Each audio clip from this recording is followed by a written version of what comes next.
You're choosing a farmer over your own family? My father's voice boomed across his mahogany-filled executive office.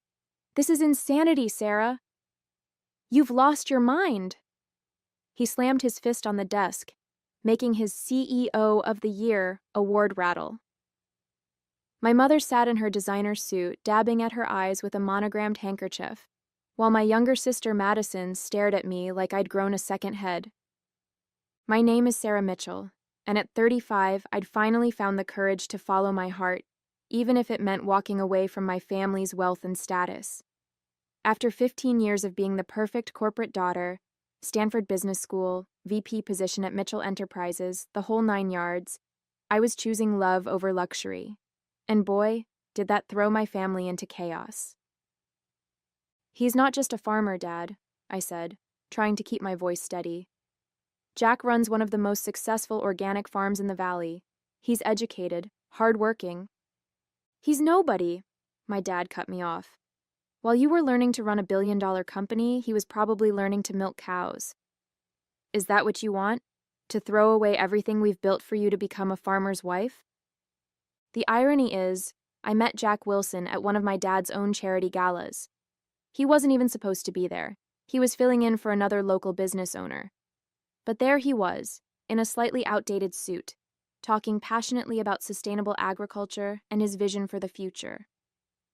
While other men at these events usually tried to impress me with their stock portfolios or vacation homes, Jack spoke about soil conservation and helping small farmers thrive.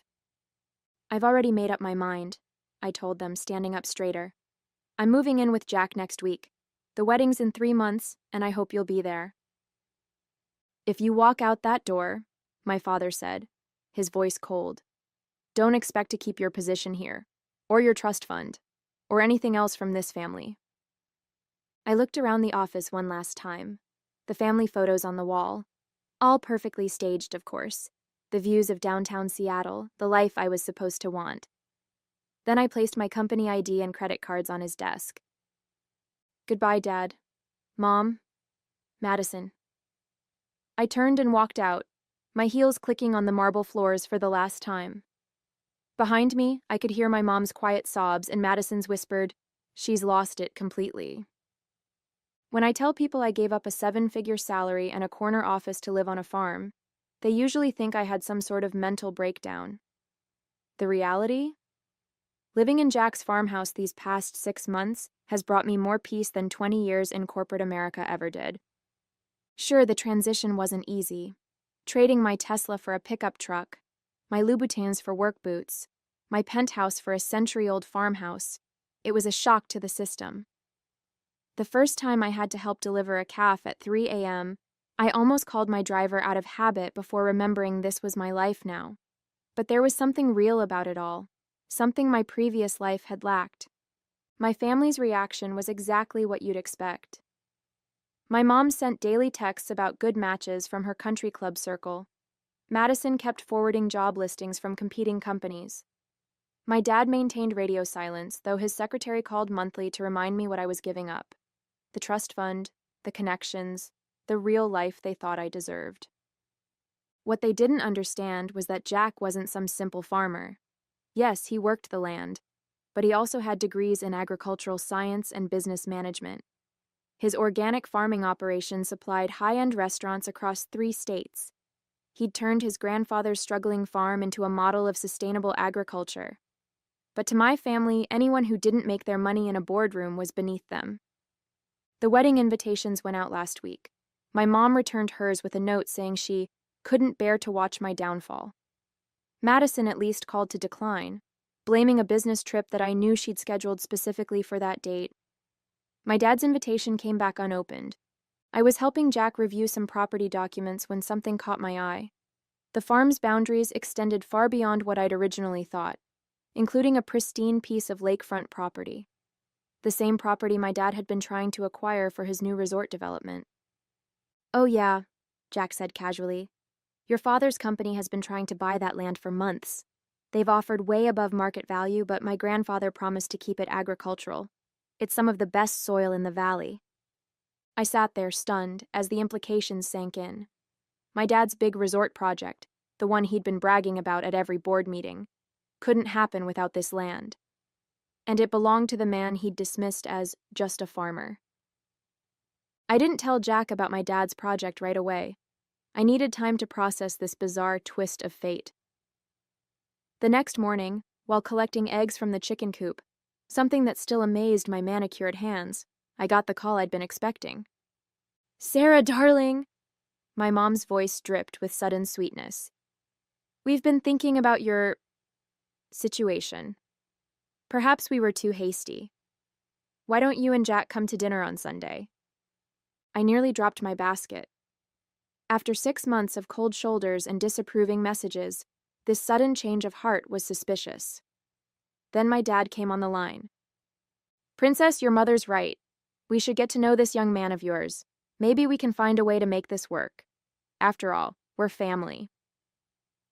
Standing there in my muddy boots, surrounded by clucking chickens, I finally understood. They must have discovered Jack owned the land. This wasn't about accepting my choices. It was about securing their business interests. The thought made my stomach turn. That evening, I watched Jack working in his office, poring over crop rotation plans. He was completely unaware that he held the key to a multi-million-dollar development deal. When he noticed me staring, he just smiled and asked if I wanted to help him plan next season's organic vegetable program. "My parents invited us to dinner," I said carefully. "They want to make amends." Jack looked up, surprised. "Really? What changed their minds?" I took a deep breath. "I think I know. And we need to talk about something important." Before I could continue, his phone rang. It was his lawyer calling about another offer from Mitchell Enterprises, this time double the previous amount. Jack politely declined, as he had every other offer. When he hung up, he noticed my face. "Sarah, what's wrong?" "That resort they want to build? It's my father's pet project, the one he's been working on for years. Without this land, it can't happen." Jack was quiet for a moment. "Is that why they suddenly want to meet me? To negotiate?" I nodded, fighting back tears. "I'm so sorry. I should have realized sooner." To my surprise, Jack started laughing. "Your father's been sending increasingly aggressive offers for months, never once mentioning he was your dad. I guess he didn't want to admit his daughter was marrying the stubborn farmer who kept turning him down." Sunday dinner at the Mitchell mansion was exactly the power play I expected. My mom had arranged everything perfectly. Her best china, fresh flowers from her greenhouse, and even my favorite childhood dessert. My dad was wearing his closing a deal smile, the same one he used on reluctant investors. "Jack, my boy," my dad boomed as we entered, acting like he hadn't spent months calling Jack a gold-digging nobody. "Welcome to our home. Sarah tells us you're quite the entrepreneur yourself." I watched Jack take it all in. The crystal chandeliers, the original artwork, the floor-to-ceiling windows overlooking Seattle.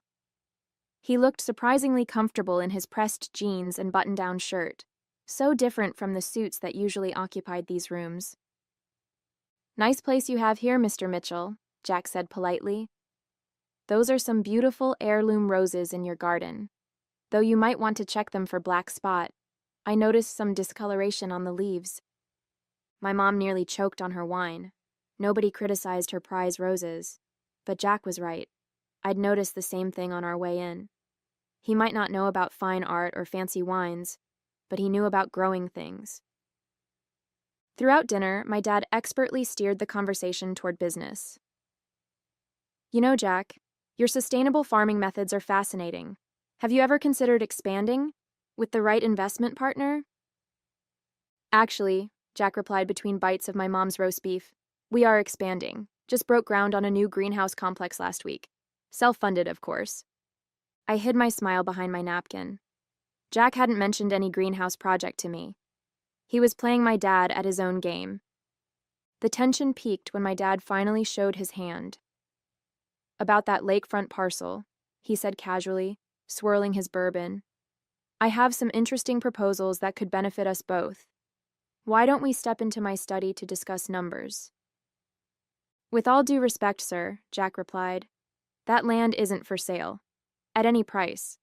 It's not about money, it's about keeping a promise and protecting something valuable. My dad's face darkened. Everything has a price, son. Name it.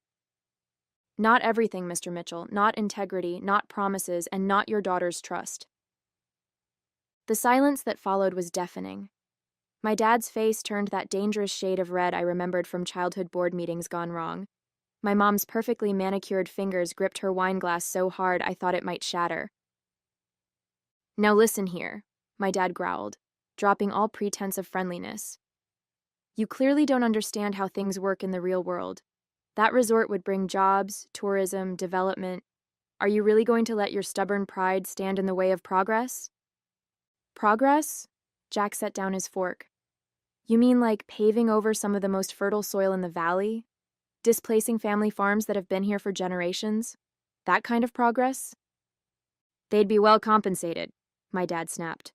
More money than their farms have made in decades. Until the money runs out, Jack replied calmly. Then what? They can't eat money, Mr. Mitchell. But they can eat what we grow.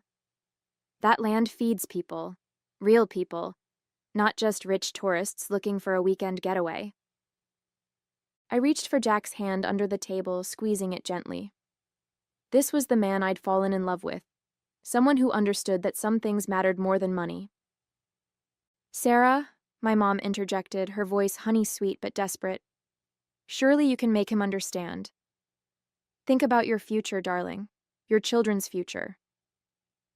I am thinking about the future, Mom, just not the one you imagined for me. My dad stood up abruptly, his chair scraping against the hardwood floor. If you walk away now, don't come crawling back when you're tired of playing farmer's wife. There won't be a place for you here anymore. There hasn't been a real place for me here in years, Dad, I said quietly. I was just too afraid to admit it. But I'm not afraid anymore. Jack and I stood up together. As we headed for the door, Madison finally spoke up from her silent observation. You're really choosing dirt and tractors over all of this? She gestured at the opulent dining room. No, Madison, I'm choosing love and purpose over empty luxury. Maybe someday you'll understand the difference. The aftermath of that dinner sent shockwaves through Seattle's business community. My dad tried everything, pressuring local banks to deny us loans, spreading rumors about the farm's financial stability, even attempting to sway Jack's restaurant clients to other suppliers. But he underestimated both Jack's reputation and my own business savvy. 2 weeks later, I was sorting through our mail when I found a thick envelope from Mitchell Enterprises' legal department. Inside was a detailed proposal for a compromise. They'd let us keep half the farmland if we sold the lakefront portion. The offer was accompanied by a personal note from my dad. Be reasonable, princess. Everyone wins this way. I was about to toss it in the recycling when Jack came in from the fields. You need to see this, he said, holding up his tablet. On the screen was an email from one of the state's largest organic food distributors. They wanted to partner with us, exclusively. Our sustainable farming methods and premium produce had caught their attention. The contract would triple our business overnight. This is what I was working on instead of Dad's resort, Jack smiled. We don't need their kind of progress. We're making our own. That evening, as we sat on the porch watching the sunset over our fields, I drafted a response to my dad's offer. I attached photos of our latest soil analysis reports, showing the exceptional quality of the lakefront property's earth. I included testimonials from local families who depended on our farming co-op program. Finally, I added projected revenue figures for our new distribution contract. Keep your resort, Dad, I wrote. We're building something more important. The next day, we received an unexpected visitor. Madison pulled up in her Mercedes, looking comically out of place on our dirt driveway. She stood awkwardly in her designer heels, taking in the scene, me in my work clothes, helping Jack load produce for the farmer's market. I don't understand any of this, she admitted, but you look happy, really happy. And that new distribution deal? The board's talking about it. You're actually making waves in the industry, just not the way Dad expected. It was the first crack in the family's united front against us. Madison stayed for dinner, asking genuine questions about the farm, actually listening to our vision for the future. As she was leaving, she paused. Maybe you could show me around the farmer's market sometime? Life has a funny way of coming full circle.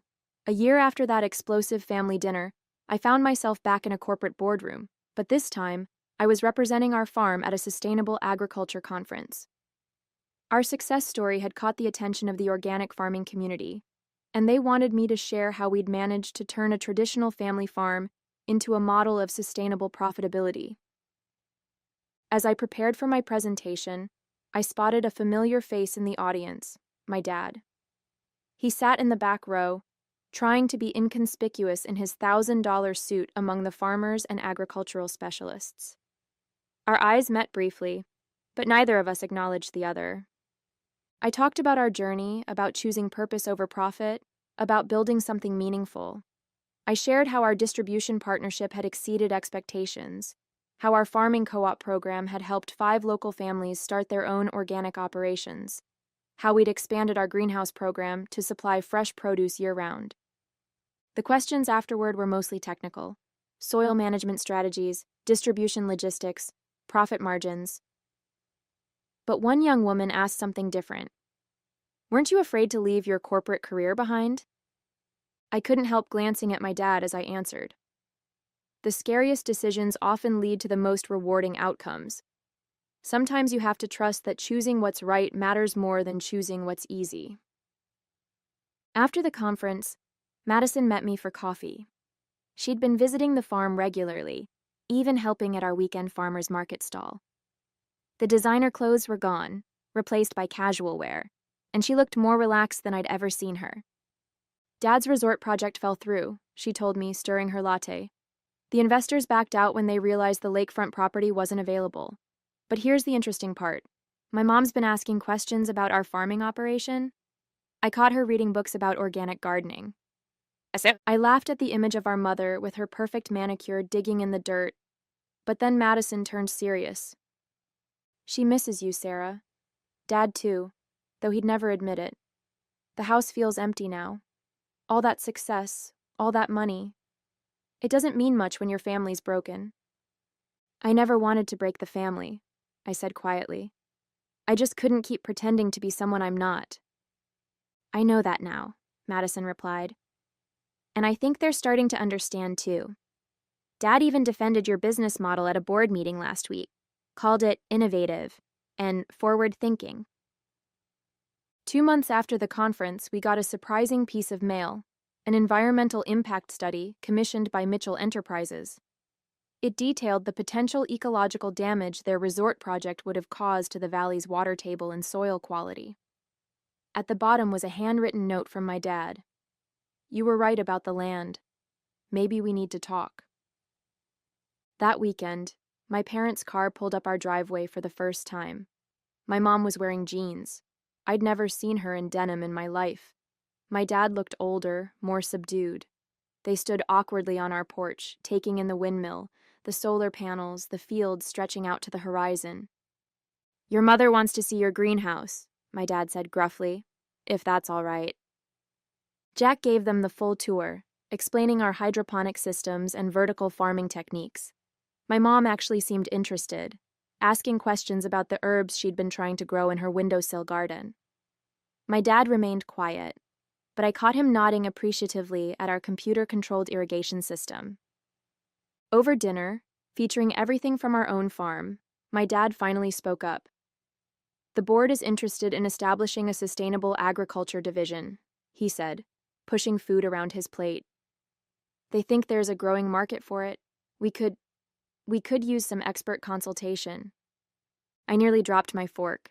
Was this my father's version of an olive branch? "We're not selling the land, Dad," I said firmly. "I know," he replied, surprising me. "That's not what I'm suggesting. The company needs to adapt, to think about the future differently. You two seem to know how to do that." Later, as Jack and my dad discussed potential collaboration ideas, my mom pulled me aside. "I didn't understand before," she said softly. "I thought you were throwing your life away. But watching you today, The way you light up talking about this place, how proud you are of what you've built. I've never seen you so alive. The sun was setting over the fields as my parents prepared to leave. My dad stopped by the old oak tree in our front yard, the one Jack's grandfather had planted. You know, he said, I spent my whole life building things that reach toward the sky. Maybe I should have paid more attention to what grows from the ground up. These days, our farm has become something none of us expected. We still supply organic produce to restaurants and markets, but we've also started an education program. Every weekend, young entrepreneurs and corporate burnouts visit to learn about sustainable farming. Even Madison quit her VP position at Mitchell Enterprises to help run our training workshops. The biggest surprise? My mom's weekly visits. She started small, helping with the herb garden, but now she manages our entire flower program. Those designer suits are permanently replaced by gardening clothes, and she's never seemed happier. She's even started teaching floral arrangement classes to local kids. My dad's transformation has been more subtle, but just as meaningful. While he hasn't traded his business world for farming, he's helped us expand our reach. Mitchell Enterprises now partners with small farms across the state, proving that profit and sustainability can coexist. Last month, he proudly showed me their new corporate mission statement, "Growing success from the ground up," a phrase that made us both smile. Jack and I still laugh about how it all started, my family's horror at their perfect corporate daughter falling for a farmer. But sometimes the worst moments in life lead you exactly where you need to be. We didn't just save a piece of land, we helped heal a family. At a harvest festival that we hosted at the farm, as I watched my dad teaching my 3-year-old daughter how to pick strawberries, my mom arranging wildflowers with local children, and Madison giving tours of our new training center, I couldn't help but marvel at life's unexpected turns. The land that once threatened to tear our family apart has become the very thing that brought us back together. The resort never happened, but something better grew in its place. Understanding, respect, and a deeper kind of success than any of us had imagined. Jack joined me on the porch, dirty from working in the fields but grinning. "Think you made the right choice?" he asked, wrapping an arm around me. I watched as my dad scooped up our daughter, both of them laughing as they headed toward my mom's flower garden. The setting sun painted the fields golden, and the evening air was sweet with the smell of ripening fruit and fresh herbs. "You know," I said, "I don't think I chose between my family and the farm after all. I just helped them see there was room for both. Sometimes the biggest risks lead to the greatest rewards." I may have walked away from one version of success, but I walked into something far more precious. A life rich with purpose, love, and the kind of wealth you can't measure in dollars.